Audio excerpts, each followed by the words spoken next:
The night she signed those divorce papers, she smiled. Not a big smile, not an obvious one, just a small, quiet smile at the corner of her mouth, like a woman who had finally put down something heavy, like she had been waiting for that moment for a long time. I watched her sign her name. I watched her slide the papers back across the table. I watched her pick up her purse, stand up, and walk out of that office like she had just been freed from a prison. And I sat there, in that chair, quiet, still. Our lawyer was looking at me, waiting for me to say something, waiting for me to react, but I had nothing to say. I just watched her go. I had spent 4 years in that marriage trying to explain myself, trying to make her understand, trying to make her see what I was building, what I was working toward, what I was sacrificing for. She never saw it. She never wanted to. To her, I was just a man with no stable income, no corporate title, no 401k, no pension plan, no desk at an office where someone would notice if I did not show up. I was just a man who worked from a laptop at the kitchen table at 2 in the morning when she was asleep. She thought that made me small. She thought that made me a risk. She thought leaving me was the smart thing to do. And I let her think that. I let her walk out. I let her go find the man she thought she deserved. A man with a salary. A man with a business card that had a company logo on it.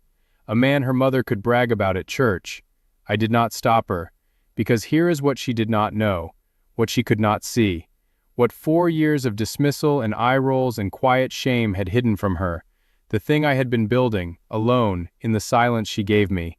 It was almost finished, and the life she thought she was escaping, it was the most valuable thing she ever walked away from. You probably know this feeling. You have probably been somewhere in this story already. You have probably been the person in the room who is working on something that no one around you could see yet. You know what it feels like to be measured by a standard that was never meant for the life you are trying to build. Stay with me, because what happened next, I need you to understand what that moment actually felt like. Not the triumph of it, the truth of it. My name is Marcus. I grew up in Baltimore. Not the part of Baltimore that people talk about on the news. Not the nice part either, the in-between part. The part where your parents worked every day and still came home tired. Where the neighborhood was not dangerous, but it was not going anywhere either. My father worked for the city, water department. He had the same job for 31 years, good benefits, a steady pension. He retired at 62. He spent the next 12 years of his life doing exactly what he had always done, sitting in the same chair, watching the same TV, waiting for the days to pass. He died at 74. He was a good man, a quiet man. He loved us deeply, but he never seemed free. Not once in my life did I look at my father and think, that man is truly living. I told myself I would be different, not better than him, not above him, just different, free. I did not have a word for it when I was young. I just knew that the cage my father lived in, the same clock, the same boss, the same parking spot for 30 years, that was not going to be my life. I did not know how I would escape it, I just knew I would. I met Simone when I was 29. She was 27. We met at a friend's birthday dinner at a restaurant in D.C. She was wearing a yellow dress. She laughed loud and she was not ashamed of it. I liked that. We talked for 3 hours that first night. She told me she was an account manager at a marketing firm. She had plans. She wanted to make director by 35. She liked order. She liked knowing what was coming. She said she was done with men who were still figuring things out. I told her I was not figuring things out. I knew exactly what I was doing. I just was not doing it in a way that had a job title attached to it yet. She smiled at that. She thought I was being charming. She thought it was confidence. It was not charm. It was the truth. At the time, I was working a sales job during the day. Decent money. Comfortable enough. But I was also spending every free hour learning about real estate investing. I had been reading about it for 2 solid years by the time I met her. Cash flow, leverage, passive income. The way one property, bought right, could pay you every single month without you doing much after the initial work. The way 10 properties could make you more than most executives at a company ever dream about. Not someday in a vague way, in a specific 10-year window, with the right plan and the discipline to stay with it. I had a small notebook, black cover, nothing special. I had been tracking properties in it for over a year, running numbers, researching neighborhoods, waiting for the right moment to buy my first one. I never told Simone about the notebook, not in any real detail. I mentioned once, early on, that I was interested in real estate investing. She said that was nice. Then she changed the subject.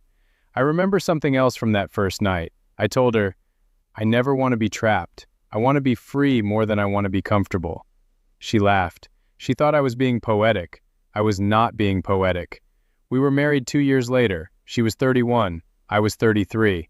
It was a beautiful wedding. Her family was large and warm and loud. Her father shook my hand and told me to take care of her.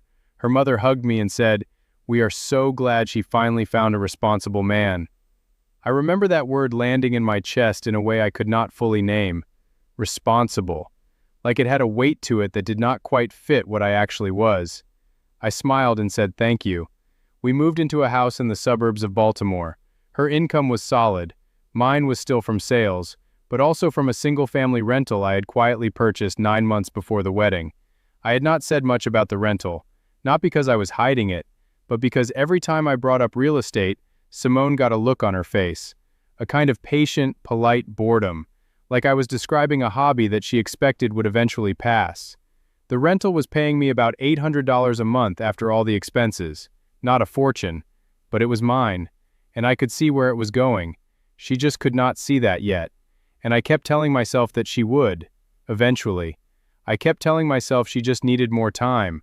That was the first mistake I made in that marriage, believing that time would do what words could not. The first time I understood how she truly saw me was at Thanksgiving. Her parents drove up from Atlanta. Her younger sister and her husband came too. His name was Brian. He worked in finance at a firm in New York. He wore a watch that cost more than some people's first cars. He talked about his firm the way some men talk about their children, with a kind of effortless pride, like it was the most natural subject in the world. We were all in the kitchen. Her mother was making collard greens and cornbread, and the whole house smelled like warmth and comfort. The football game was on in the next room. Her father was sitting at the kitchen counter with a glass of sweet tea. Simone was helping her mother at the stove. I was standing near the window. Brian asked about his firm expanding to a new office in Chicago. He said it like it was the obvious next step in an obvious upward career. Then he looked over at me and said, "What about you, Marcus? What are you doing these days?" I said I was still in sales, but also actively building a real estate portfolio. I said it simply, no big pitch, just the truth. He nodded in that way people nod when they have already moved on in their head. And then Simone said, and I can still hear her exact voice when she said it, she said, "He's been saying that for a few years now. Real estate is kind of like his hobby." She did not say it to hurt me. I genuinely believe that. She said it casually, the way you describe something you have observed long enough to categorize, like she was simply reporting a fact. Her mother looked at me with a careful expression. Her father looked down at his glass. Brian nodded again and said something about Chicago real estate being expensive. I stood near that window, and I did not say a single word. I smiled. I excused myself to go watch the game. I sat with her father for the rest of the evening, and we talked about football, and I did not bring up real estate again. But that night, after everyone was asleep, I sat in the kitchen with my laptop open. I was 2 months away from being able to buy my second property. I had been saving for over a year. I ran the numbers one more time, looked at 3 different listings I had been tracking. I remember sitting there and thinking clearly, I will let the numbers speak for me, not my words, the numbers. That was my first mistake in how I approached all of it. The belief that one day the numbers would be undeniable enough to do what my words never could. The second time was worse, not because it was louder, because it was in front of someone I had trusted. We had a couple we spent time with, Derek and Angela, good people. We had known them for about a year. Angela and Simone had gotten close. They talked every day. They went to brunch together on Saturdays. I liked Derek. He was a steady, calm man who worked in information technology and had zero interest in drama. One Sunday afternoon they came over for brunch. Simone had made food. It was a good, relaxed afternoon. Somewhere in the conversation the subject turned to money. Derek mentioned he had just maxed out his 401k contribution for the year. Angela asked Simone if Marcus was doing the same thing. I was in the other room. But our house was not large. Sound carried easily. Simone said she did not really track the details of my finances closely. She said we kept some things separate. And then she said, and I need you to hear this exactly the way I heard it, She said, "He has this spreadsheet, this whole system he built, numbers everywhere, properties he is tracking, cash flow projections. It's like a fantasy world he lives in on his laptop." I stopped trying to understand it, honestly. Angela said, "That sounds exhausting." Simone laughed. She said, "It can be. It really can." I walked into that room 30 seconds later with a glass of juice in my hand. I sat down on the couch and I smiled and I said nothing. Derek looked slightly uncomfortable. Angela changed the subject. Simone did not even notice I had heard a single word. That spreadsheet she was calling a fantasy world. I had been building it for 18 months. Every property I had researched in the Baltimore to DC corridor, every listing I had tracked, priced, and analyzed, rent estimates backed by actual comparable data, vacancy rates based on neighborhood history, projected cash flow after mortgage payments and maintenance reserves, cap rates, gross rent multipliers, all of it real, all of it sourced, not one number invented, not one projection without a foundation. By that Sunday afternoon, I owned 2 properties. The first one had been paying me reliably for almost 2 years, the second for just over 4 months. Together, they were putting close to $1,900 a month in my account. Clean, quiet, after every expense. She had called that a fantasy world. In front of our friends, with a laugh. I sat on that couch. I drank my juice. I watched the afternoon continue like nothing had been said. And I felt something shift inside me. Not anger. Something quieter than anger. Something that did not need to speak out loud. Something that said, "Stop defending it. Stop asking to be believed. Just work.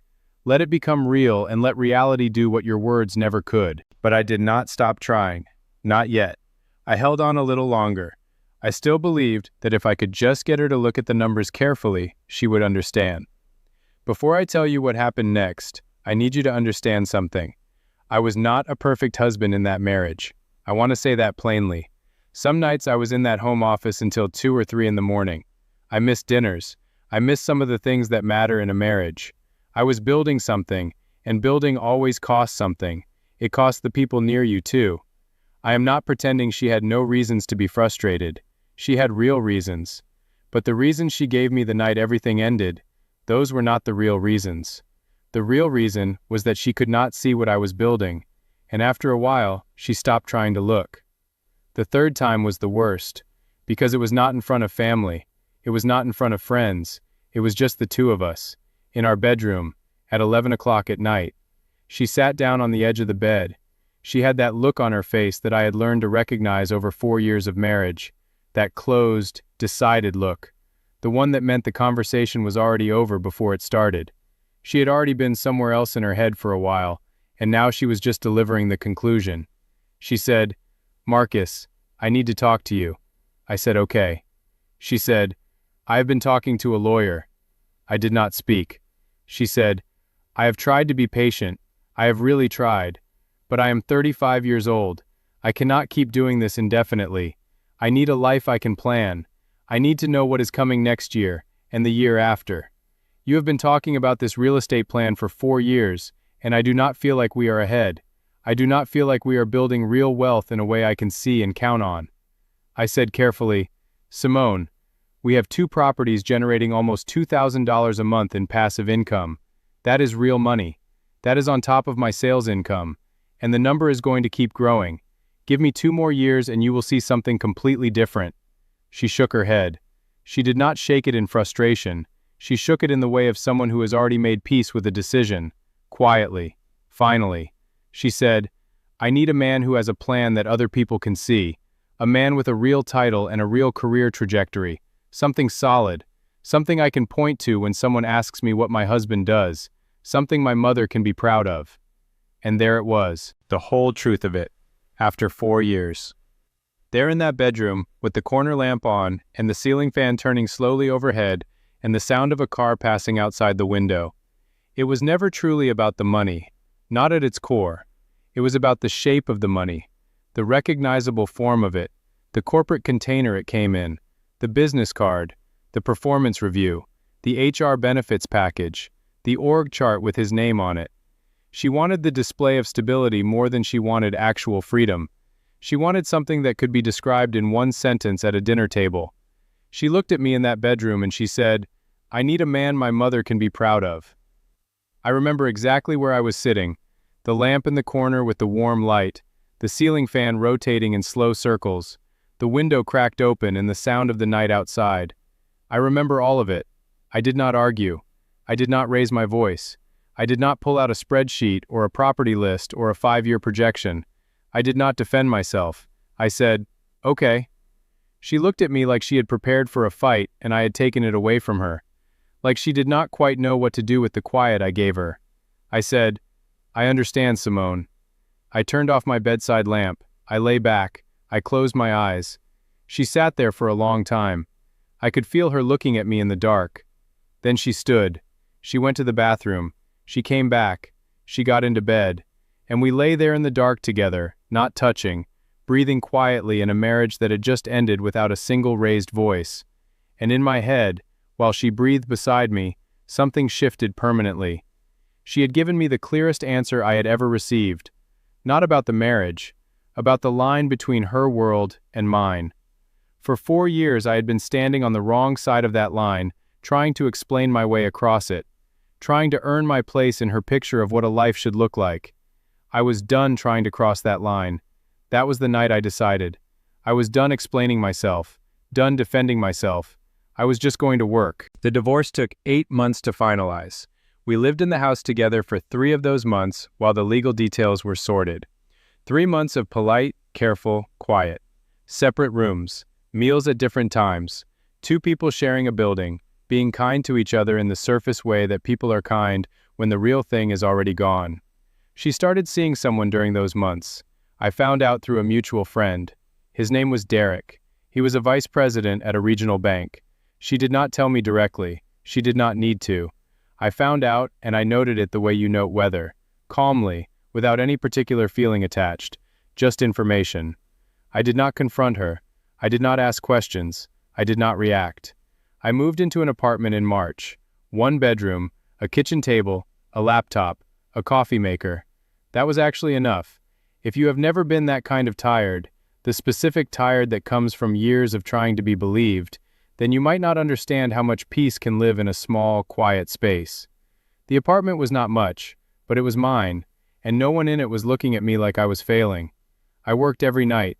While she was out with Derek, I was at my kitchen table running numbers. I was on the phone with my real estate attorney at 9 in the evening. I was reviewing inspection reports. I was reading purchase agreements. I was building. I bought property number 3 in April, a duplex in Baltimore County. Both units already rented. Combined monthly cash flow after the mortgage and all expenses, $1,100 a month. I bought property number 4 in June, a single-family home in a neighborhood that was quietly changing. Good bones. A long-term tenant already in place. $700 a month, clear. While she slept, I worked. While she built a new life with a man whose title looked the way she needed a title to look, I built something that had no title at all. Something that did not announce itself at dinner parties. Something that just quietly paid me every single month, whether I was awake or asleep. The divorce was finalized in September. She smiled when she signed. You know that part already. Now you understand what was underneath that smile. She thought she had left a sinking ship. She had no idea the ship had never been sinking. It had just been slow to build. Deliberately slow. Intentionally quiet. Built for a destination she did not have the patience to wait for. I let her take the house. I did not fight over furniture. I did not argue about the financial split. She wanted a clean break. I gave her a clean break because I wanted the same thing. My attorney told me I was being too generous. I told him I was not being generous. I was being efficient. Every hour I spent fighting for a couch was an hour I was not spending on the thing that actually mattered. He raised an eyebrow. He said, "Marcus, what exactly are you working on?" I just smiled at him. I said, "Give me 18 months. You'll see." I walked out of that office with almost nothing on paper. No house, a car, a modest savings account, 2 laptops, and 4 properties quietly, reliably generating income every single month that I did not have to ask anyone's permission to keep building. I had never felt more free in my life, not once. I want to say something to you directly right now, because some of you listening to this are sitting somewhere inside your own version of this. You are building something. The person next to you cannot see it yet. They are measuring you by a standard that was never designed for the kind of life you are trying to create.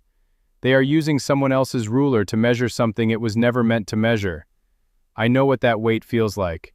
I know how heavy it gets at 2 in the morning when you are alone with your work and the world is asleep, and you wonder if you are the only person who can see what you are trying to become. You are not alone in that, and I need you to hear this. The people who cannot see what you are building while you are building it, they will be the first ones to recognize it the moment it stands. Hold on to that, and keep working. I kept working. For the next 12 months, I barely existed to the world outside my apartment and my properties. I brought on a property manager to handle the day-to-day operations. I took on a small business partner on the next deal. I started researching small commercial properties in addition to residential. By this point, the passive income from my portfolio was covering my rent, my food, my car, and still leaving money to invest every single month. I had not touched my sales job income in 8 months. It was just accumulating. Something was changing. I could feel it building, not just in the numbers, in the air around me. The kind of change that does not send you a message or knock on your door. It arrives quietly, in the form of an envelope you almost throw away without opening. The invitation came in October, about 14 months after the divorce was finalized. It was for a real estate investment gala.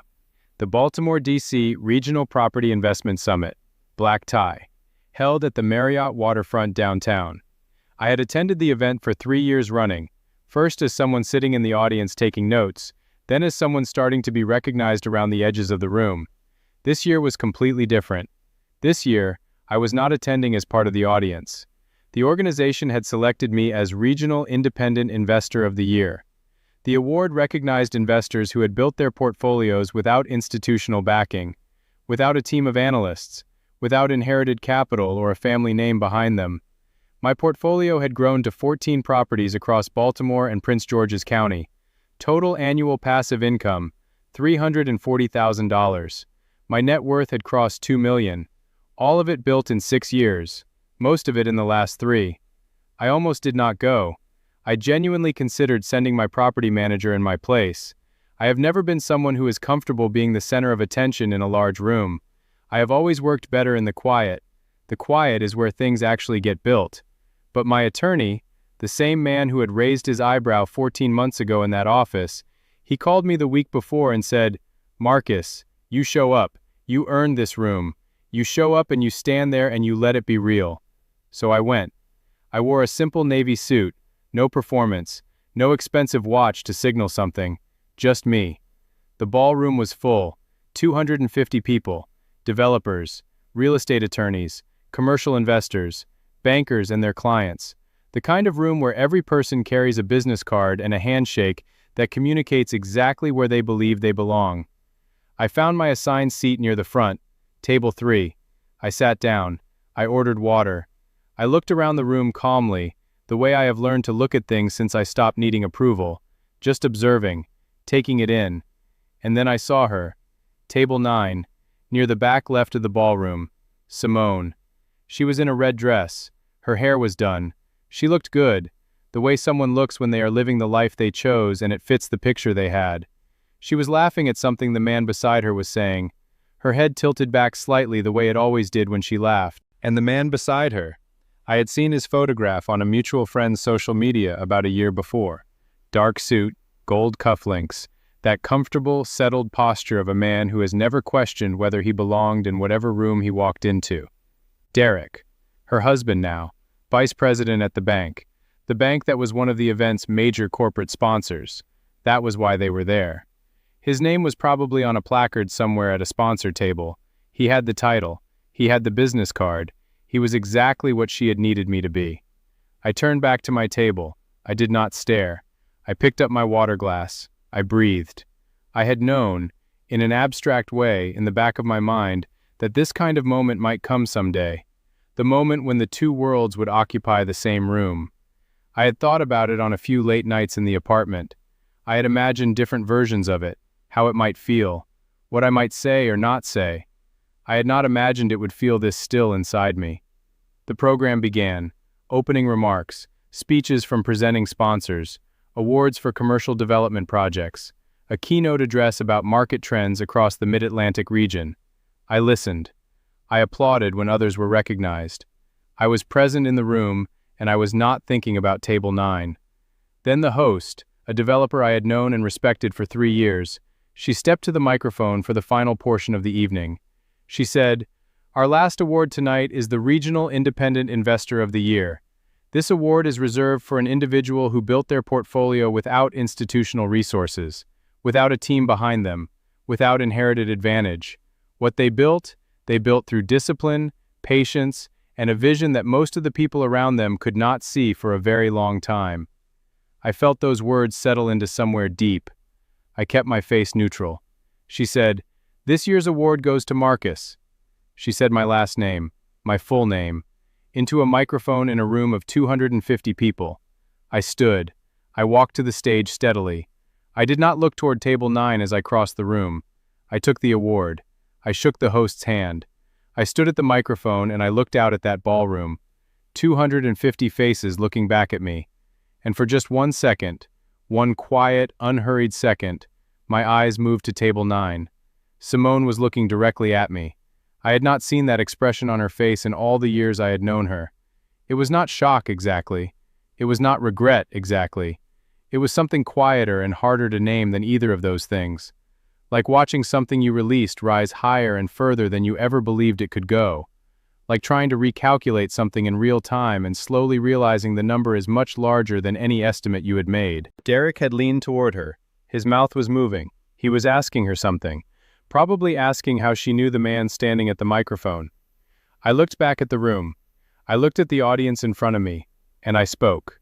I did not mention Simone. I did not reference the marriage or the divorce or the bedroom conversation or the Thanksgiving kitchen or any of it. I did not perform for Table 9. I spoke about what I had actually learned, about patience and what it costs, about the difference between stability and freedom, how they are not the same thing, even though people treat them like they are. About how building real freedom looks like irresponsibility from the outside for years before it looks like anything else. About how the best investments in life are invisible for so long that the people closest to you will give up on them before they can see what they are becoming. I said, freedom does not come with a title. It does not come with a business card or a corner office or a quarterly review. It comes from building something that pays you whether you show up or not. Something that belongs entirely to you. I have been building that my entire adult life, quietly, without asking permission, without needing to be believed, and I am nowhere near finished. I said thank you. I walked off the stage. The applause was warm and genuine. I returned to Table 3. I sat down. I put the award on the table in front of me and I drank my water. 20 minutes later, near the end of the evening, I felt a presence behind my left shoulder. I turned. Simone was standing behind my chair. She had come alone. Derek was not with her. Her expression was careful, held together, but her eyes were doing something that her composure could not quite contain. There was a kind of reckoning in them, the look of a person doing math they did not expect to have to do. She said, "Marcus." I said, "Simone." A pause. Then she said, "I had no idea." I said quietly, "I know." She was still for a moment. Then she said, 14 properties? I said, 14, yes. She looked at me for a long time. I could see her trying to locate the right words. I could see her trying to reconcile the version of me she had carried in her memory, the uncertain one, the unfocused one, the one without a stable income, with the man standing in front of her in a ballroom that had just put a regional award in his hands. The two versions would not align. I could see that clearly. I did not help her bridge them. I did not explain. I did not comfort. I did not perform any coldness either. I was simply present. Simply myself. I said, "It was really good to see you, Simone. I mean that. Take care of yourself." I offered my hand. She looked at it for a moment, then shook it. Her grip was light. She said, "Marcus." I said, "I hope you are happy. With your life. With Derek. I genuinely hope that." And I meant every word of it. There was no theater in it, no edge, no hidden blade wrapped in a polite sentence. I looked at her and I hoped, honestly, that she had found what she was looking for. Because she had made a choice based on what she needed. And living with a choice you made honestly, even one that turns out to be costly, is its own kind of dignity. She opened her mouth to say something else. She did not say it. She turned and walked back to table 9. I picked up my award. I said goodbye to the host and 2 other investors I respected. I walked out of that ballroom through the wide glass doors and into the cool October night air. I stood on the sidewalk outside the hotel for a few minutes, just standing, just breathing, letting the night be exactly what it was: quiet, clear, empty of performance. What she did after that evening, what words passed between her and Derek on the drive home, what she thought when she lay in the dark that night, what she made of all of it in the weeks and months that followed, that is a story for another day.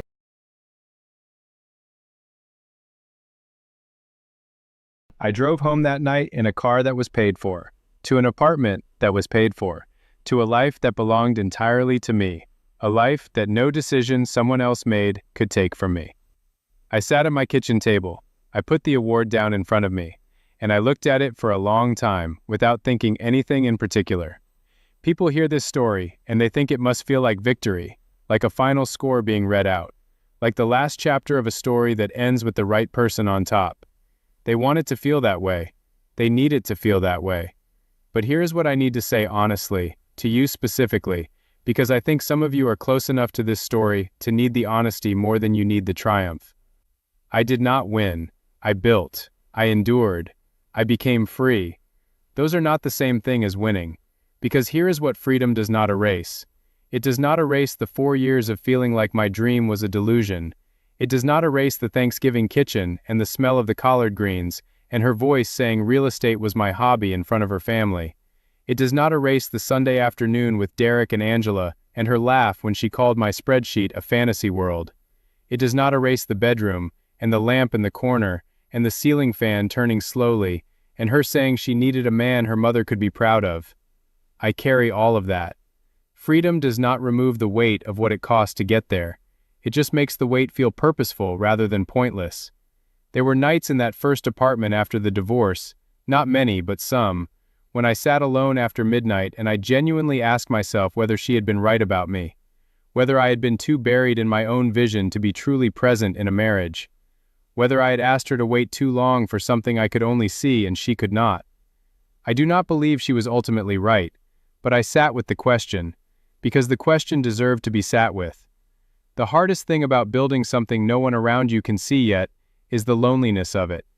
Not the hard work, not the long hours, the loneliness, the specific loneliness of being fully certain about something that no one in your immediate life believes in.